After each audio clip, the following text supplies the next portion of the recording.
Broadcasting Company. You're listening to your friend, your radio, Radio Natin 101.3 Adyon and Blon, a proud member of the KBP Philippine Standard Time, and it's now 11 o'clock. Robelia, Polio, Tigres, lapit ng sa ating health center, may bakuna tayo para dito. Robelia, Polio, Tigres, lapit ng sa ating health center, may bakuna tayo para dito. Subok ng epektibo, tikas ang bakuna ng sis. Para sa baby mo, wala pang 5 tao. Mga magulang, huwag makulit, tara makinig. Mag-goodbye sa sakit, huwag nang magpapilit. Bilangin na alam mo ang the best kay baby. Tanging bakuna lang sagot sa mga sakit. Mga anak natin ay gawing protektado. Huwag pababayaan nung maging di kumpletong bakuna. Mga anak natin ay gawing protektado. Gawin silang sikiting ligtas sa dagdag bakuna kontra rubella, polio, tigas. Lapit lang sa ating health center, may bakuna tayo para dito. Rubella, polio, tigas. Lapit lang sa ating health center, may bakuna tayo para dito. Maaari naman ang komplikasyon ay maiwasan, hindi niyang tamang schedule. Ngunit polio, tigtas ay kaya naman ng maunahan. May bakuna para dyan. Bilangin na alam mo ang the best kay baby. Tanging bakuna lang sagot sa mga sakit. Mga anak natin ay gawing protektado. Huwag pababayaan nung maging di kumpletong bakuna. Mga anak natin ay gawing protektado. Gawin silang sikiting ligtas sa dagdag bakuna kontra rubella, polio, tigas. Lapit lang sa ating health center, may bakuna tayo para dito. Rubella, polio, tigas. Lapit lang sa ating health center, may bakuna tayo para dito. Magandang umaga muli sa ating tagapakinig at taga-subaybay sa programang The DOH Mimaropa Hour. Muli ang inyong lingkod, Ralph Falculan. Mapapanood nyo rin tayo ng live sa FB page na 101.3 Radyo Natin, Odjongan. May mga talakayin tayong panibagong health events at mga ipinagdiriwang ngayong linggo ng Nobyembre. Pero bago tayo magpatuloy, ibibigay ko muna ang mga updates natin sa COVID-19. As of November 4, 2020, mayroon na tayong kabuuang 1,702 total number of cases na naitala sa rehiyon ng Mimaropa. At nahahati po ang COVID-19 case na ito sa dalawa. Kasulukuyang meron na tayong 1,315 na bilang ng local na kaso at mayroon namang 387 na imported na kaso. Sa kasalukuyan, ang ating active cases ay 72. Ang kaso pong ito ay active cases o kasalukuyang inoobserbahan. 94% dito ay local case at 6% naman ay imported cases. Itong datos na ito ay as of November 4, 2020. Ang pagkakahati po ng ating COVID active case per province ay ang mga sumusunod. 2 bilang ng kaso sa Marinduque, 2 sa Occidental Mindoro, samantalang sa Oriental Mindoro po ay may 61 na active case, sa Palawan ay 7. Dito sa atin sa probinsya ng Romblon ay as of November 4, 0 tayo, pero ngayon meron po tayong naitalang bagong kaso, no? At sa Puerto Princesa, 0 po ang kaso. Out of the total recorded cases, mayroon po tayong 1,598 na recovered na at ang mga kaso ng namatay ay 29 naman po. Sa kasalukuyan, ito po ang mga munisipyo na may mga bagong naitalang kaso. Ang mga munisipyong ito ay ang sumusunod: Calapan City, 5; Pola, Oriental Mindoro, 1; El Nido, Palawan, 1. Ang breakdown naman ng kaso kada probinsya ay ang mga sumusunod: Marinduque at 89, Occidental Mindoro 198, Oriental Mindoro 952, Palawan 312, sa atin dito sa Romblon 34, Puerto Princesa City 117. So bago tayo magpatuloy, mamaya ay may makakapanayam tayong ating NGO partner sa ating ginagawang MROPB, no? Si Ma'am Criselda Reyes, ang Communications for Development of Relief International Mimaropa. Sila po ang NGO na tumutulong upang mas dami natin ang mga batang nababakunahan dito laban sa polio at sa tigdas. So mamaya i-connect po natin siya sa via phone patch, no? So sa ating pagpapatuloy, ang tatalakayin nating una ay ang farm animal diseases, no? So para sa ating bida tip of the week, maging ligtas sa mga sakit na maaring makuha mula sa hayop o farm animal diseases, no? Ano bang ibig sabihin ng farm animal diseases? Ito ay mga sakit ng hayop na maaring mailipat sa tao. Zoonosis, no? Ayon sa World Health Organization for Animal Health at World Health Organization, halos 70% ng sakit ng mga hayop ay maaring makaapekto sa tao, tulad ng SARS, bird flu, rabies at iba pa. Isang halimbawa ng farm animal disease ay ang G4 swine flu virus. Ano nga ba ito? Ito ay ang bagong klase ng H1N1 swine flu na nadiskubre sa China, no? Sa ngayon ay wala pang outbreak na iulat at sa kasulukuyan ay pinag-aralan pa ang nasabing sakit. Saan nakukuha ang swine flu? Sa ngayon ay maaring makuha ito sa mga babuyan o katayan. Ano ang mga dapat nating gawin, no?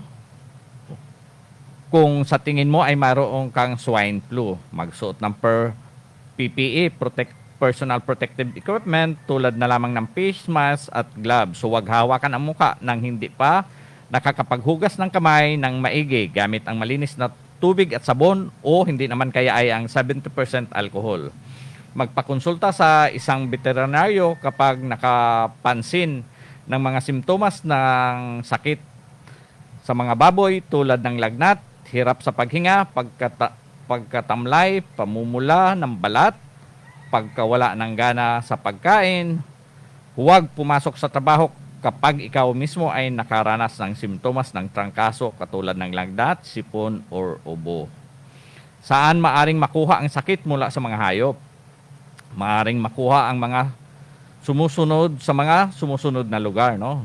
Sa ating mga zoo, pet shops, wildlife sanctuaries, rescue centers, auction market, o kulungan ng mga hayop at kwadra. Maaari rin itong makuha sa livestock at poultry farms, katayan ng hayop, o hindi naman kaya ay sa maruming kanal o imburnal.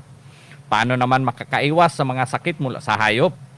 Siguraduhing naluto ng mabuti ang mga karne at isda bago kainin. Ugaliing ipakonsulta sa veterinaryo ang anumang napapansing karamdaman ng ating mga alagang hayop, no?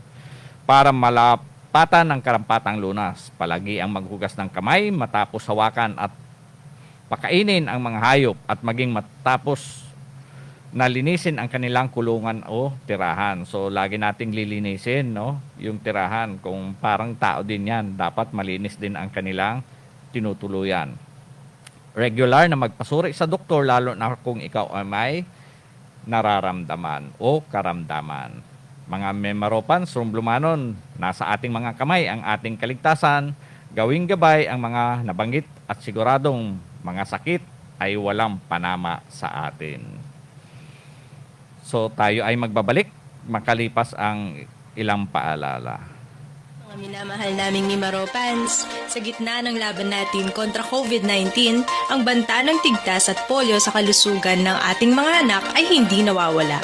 Bagkus ay patuloy na tumataas dahil sa pagdami ng bilang ng mga batang hindi nababakunahan. Ang tigtas at polio ay mga sakit na lubhang nakakahawa. Ang tigtas ay maaaring magdala ng iba't ibang komplikasyon sa kalusugan at ang polio ay nagdudulot ng panghabang buhay na pagkaparalisa. Walang gamot ang mga sakit na ito at tanging pagbabakuna ang pinakamabisa at ligtas na paraan upang maiwasan ang mga nakamamatay na sakit na ito. At dahil sa pandemyang ating kinakaharap, huwag na po nating hayaang magkaroon pa ng bagong epidemya sa ating barangay. Kaya naman po sa darating na Oktubre, hinihikayat po namin ang lahat ng magulang ng mga batang bagong panganak hanggang bago mag-5 taong gulang na makiisa sa gaganaping nationwide measles and polio mass immunization campaign. Dalhin ang inyong mga anak sa health center upang mabigyan ng bakuna at karagdagang proteksyon laban sa tigtas at polio. Ang mga bakunang ito ay subok ng epektibo, mabisa at tigtas. Inaasahan po namin ang inyong pakikiisa. Nasa ating mga kamay ang kaligtasan at kalusugan ng ating mga anak. Gawin silang chikiting ligtas sa dagdag bakuna kontra rubella, polio at tigtas. Ang mensaheng ito ay hatid sa inyo ng DOH Mimaropa at ng istasyong ito. Yan, tayo ay nagbabalik sa ating palatuntunang The DOH Mimaropa Hour.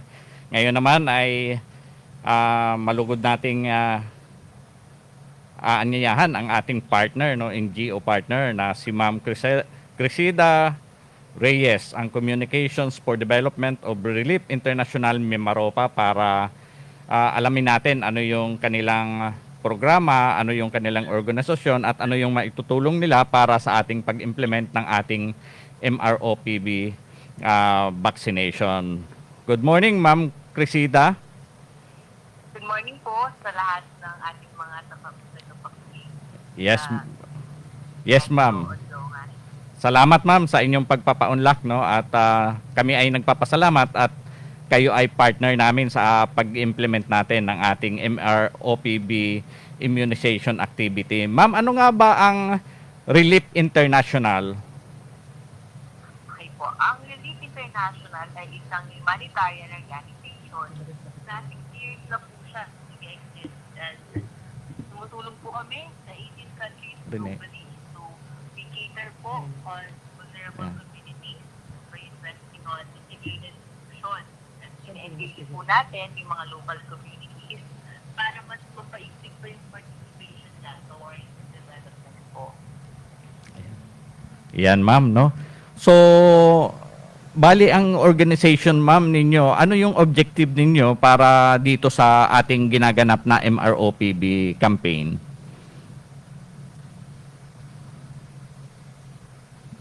Hello, ma'am? Hello, ma'am? Hello? Yes, ma'am.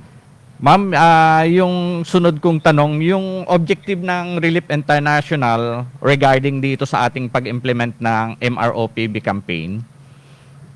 Okay po. Una po, kailangan po na maintindihan natin yung konteksto kung bakit nagkakaroon tayo ng MROPB supplemental immunization activity. So, ngayon po, nakakaranas ng Pilipinas ng low immunization coverage. So, kapag po ang isang community ay mayroong low immunization coverage, mas tataas po ang likelihood na magkaroon ng outbreak sa measles and polio.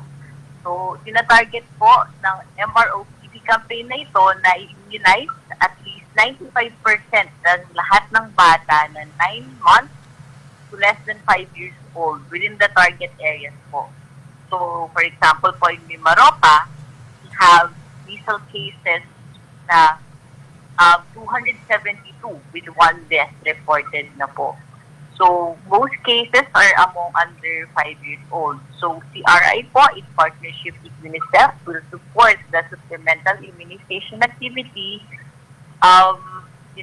together with the Philippine government through awareness raising po and social mobilization para po sa ating mga target stakeholders, specifically yung parents po natin, yung caregivers, at yung mga local officials po designated for the campaign. Makikipagtulungan po tayo sa regional and provincial offices ng DOH para ma-increase or mapaigting pa yung partisipasyon ng ating mga magulang para magpabakuna po. With special focus syempre dun sa mga high risk or hardly reached areas.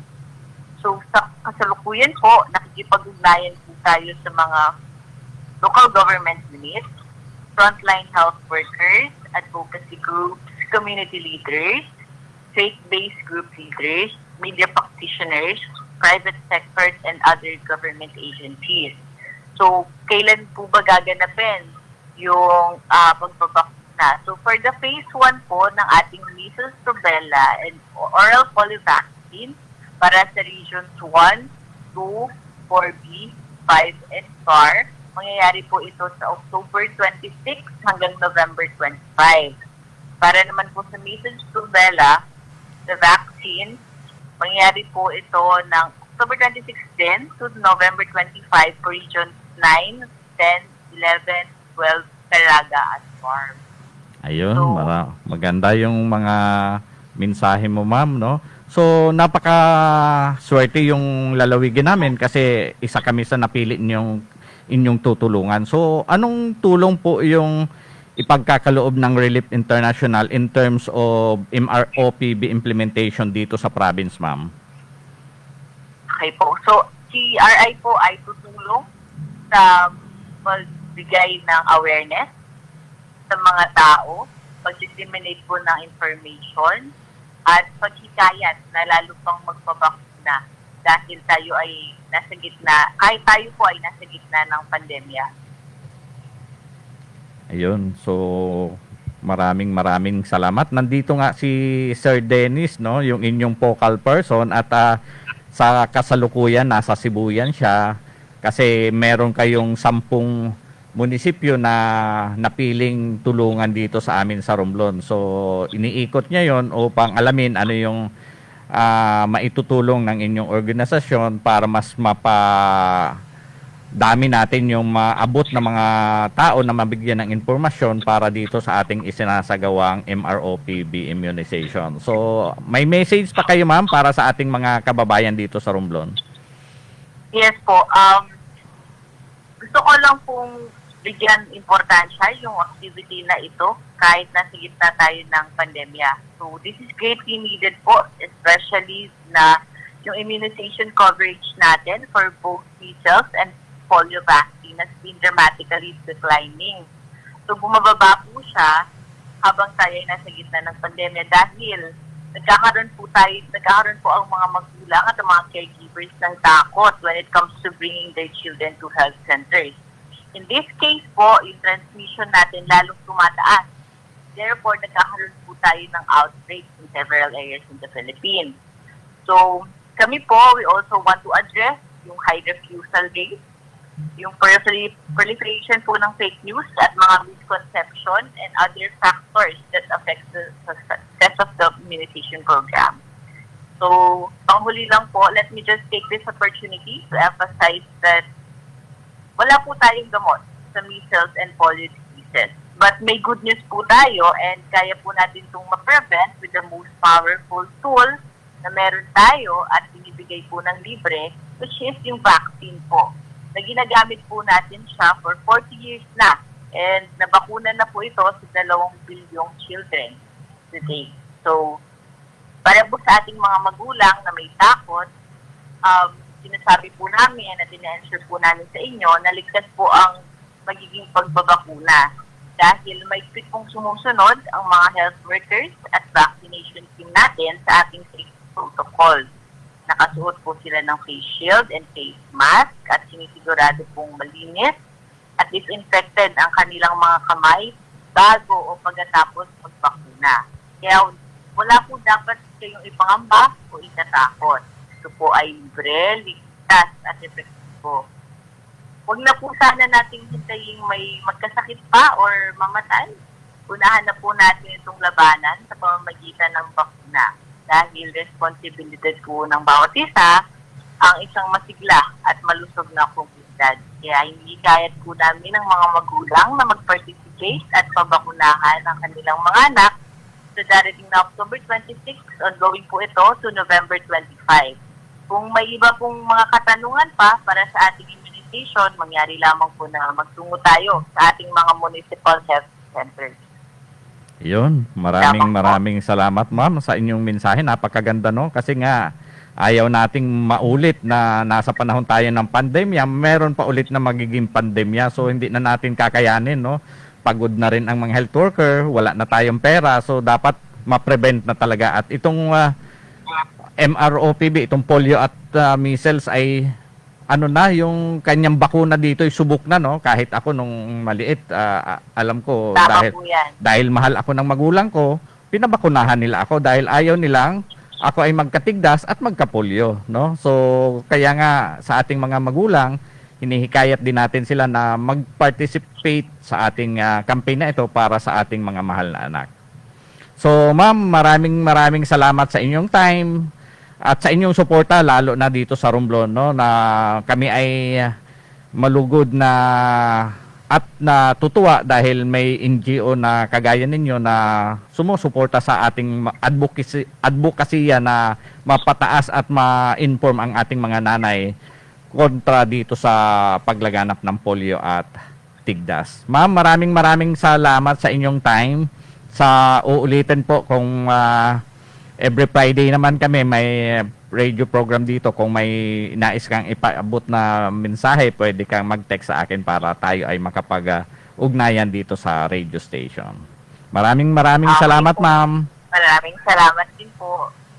Yan, salamat ng marami. So, narinig natin yung ating partner NGO no, na tumutulong dito sa atin sa Romblon para magpatupad ng at mapaganda yung ating implementation no ng pagbabakuna kontra polio at tigdas. So sa ating mga kababayan, sana suportahan din natin ito no para maging chikiting ligtas ang ating mga mahal na anak. Huwag po natin silang pababayaan na hindi mabakunahan no. Napakasubok ang bakunang ito kontra polio at tigdas kasi 40 years na ito mahigit ginagamit no. So ako nga alam ko nabakunahan. Pati mga anak ko, siniguro kong mapabakunahan sila. Noon nga, wala pa itong MR, private pa, so nagbabayad pa kami. Ngayon, libre na. So, ito yung pagkakataon natin na ibigay natin yung ating pagmamahal sa ating mga anak sa pamamagitan ng pagbabakuna. So, sunod nating tatalakayin. So, laging umuulan, bumabagyo, no? So, hindi natin maiwasan na merong mga tubig o nagbabaha sa ating lugar. So, dito lumalaganap ang sakit na leptospirosis. Panahon na naman ng tag-ulan at ito na lamang nagdaan na linggo ang ating bansa ay sinalanta ng bagyong Quinta at Rolly, no? At sa tuwing sasapit ang panahon ng tag-ulan, isa sa mga sakit na madalas dumapo sa ating mga tao ay ang sakit na leptospirosis. Na ngayong araw na ito ay sabay-sabay nating alamin kung ano nga ba ito, saan nakukuha at paano maiiwasan. Ang sakit na leptospirosis ay isang sakit na nakukuha sa leptospira, bakterya na kadalasang nakukuha sa ihi ng daga at iba pang hayop katulad ng kabayo, kambing, aso, baboy at iba pang hayop, no? Kadalasang humahalo sa baha o putik ang ihi ng mga nasabing hayop. Ito ay pumapasok sa sugat, bitak ng balat, mata, bibig o ilong ng isang tao kapag lulusong sa tubig baha o putik nang walang anumang proteksyon. So, importante pag may mga sugat tayo sa paa, huwag tayong lumusong sa tubig baha. Ngayon, alam na natin kung ano ang leptospirosis, alamin naman natin kung ano-ano mga simptomas nito. So, ito, makinig kayo no, sa mga simptomas. Lagnat, pananakit ng kalamnan, pagtatae. Ang ilan ay maaari ring makaranas ng pamumula ng mata, panginginig, sakit ng ulo at pantal. Kung hindi maagapan, ang leptospirosis ay maaring humantong sa paghihirap sa paghinga, pinsala sa atay o hindi naman kaya ay pagkamatay. Ang sakit na leptospirosis ay lubhang mapanganib kung kaya't ugaliin natin na gawin ang mga sumusunod upang manatiling ligtas sa mapanganib na sakit na ito. Ugaliin ang wastong paraan ng pagtatapon ng basura sapagkat ang mga daga ay maaaring magdulot ng leptospirosis ay kadalasang naninirahan sa mga maruming lugar. Iwasan ang paglusong o paglangoy sa tubig baha, lalong-lalo na kung ikaw ay may mga sugat dahil maaari itong maging daanan ng Leptospira bacteria. Kung ang paglusong naman sa baha ay hindi maiwasan, siguraduhin na ikaw ay protektado. Gumamit ng bota, lalong-lalo na kung ikaw ay may sugat sa paa. Matapos lumusong sa baha, siguraduhin hugasan ang mga paa at binti gamit ang malinis na tubig at sabon upang maging protektado sa leptospirosis at anumang sakit. Ugaliin ang pagpapanatili ng kating kalinisan sa bahay at ayusin ang mga lugar kung saan maaring mamahay ang mga daga. Kung mayroon namang mga daga sa bahay, gumamit ng rat traps o lason para sila ay mapuksa. Kung nakakaranas ng simptomas na nabanggit ko kanina at palagay ninyo kayo ay maaring may leptospirosis, narito ang paunang lunas at dapat gawin. Ang agarang pagtukoy at pagbibigay ng agarang atensyon medikal sa loob ng 2 araw simula ng pagkakaroon ng simptomas ay nakakatulong sa pag-iwas ng mga posibleng komplikasyon.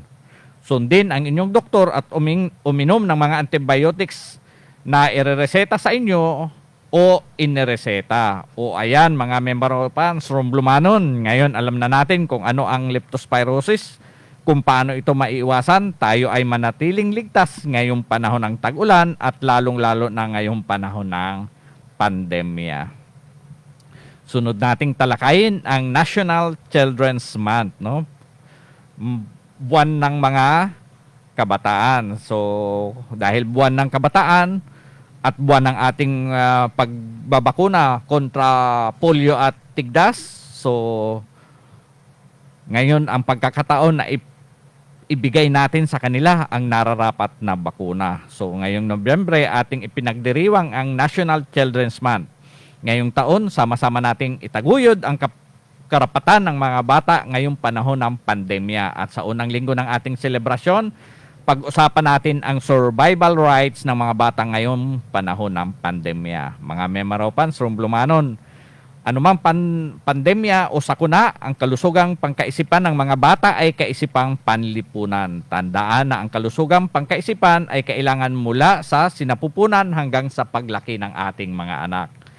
Sapat at tamang pagkain para sa lakas at katatagan ng pangangatawan at kinakailangan ng mga bata. Kasama na dito ang ating pagbabakuna laban sa mga sakit, no?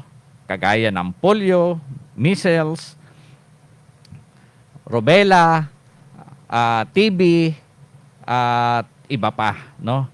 So tandaan mga magulang, mga Memoropans from Blumanon, at sa ating kinagalawang lipunan, barangay, ang katuwang ng mga bata tungo sa malusog na kaisipan ay tayo, no? Kasi tayo yung may isip, dapat tayo yung magtaguyod sa kanila. Kung ang ating mga anak may isip na, sigurado kung ano yung makakabuti sa kanila, yun ang gagawin. So, yung pagbabakuna ay isang solusyon sa polio at tigdas. So, ibigay natin sa kanila, no? So, sa National Children's Month, mahalaga na ating pangalagaan ang kalusugang pangkaisipan ng mga bata dahil sila ay ating itunuturing na pag-asa ng bayan. Ngayong panahon ng pandemya, bida rin ang mga bata, kaya naman sama-sama nating itaguyod ang karapatan ng mga bata ngayong panahon ng pandemya. So, natatapos na naman ang ating 30 minutes, no?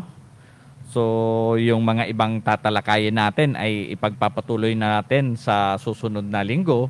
Dahil mas gusto nating pagtuunan yung mga immediate needs at concern natin, kagaya nitong na ginagawa nating pagbabakuna laban sa polio at tigdas at rubella, kasi nga nagkakaroon ng pagtaas ng mga kaso nito at dapat nating maiwasan para hindi siya sumabay sa pandemya ng COVID. Dahil nga yung sinasabi ko lagi ay pagod na rin ang ating health worker at wala ng pera ang gobyerno para itustos pa kung may darating pang pandemya, no, ay may mga bagyo pa. So kawawa naman, paano na ang ibang mga gastusin ng gobyerno sa ating lipunan kung puro pandemya na lang ang paggagastusan, hindi na tayo mag-i-improve, no? So sana makiisa tayo, makipag-cooperate para maiwasan at matigil na ito.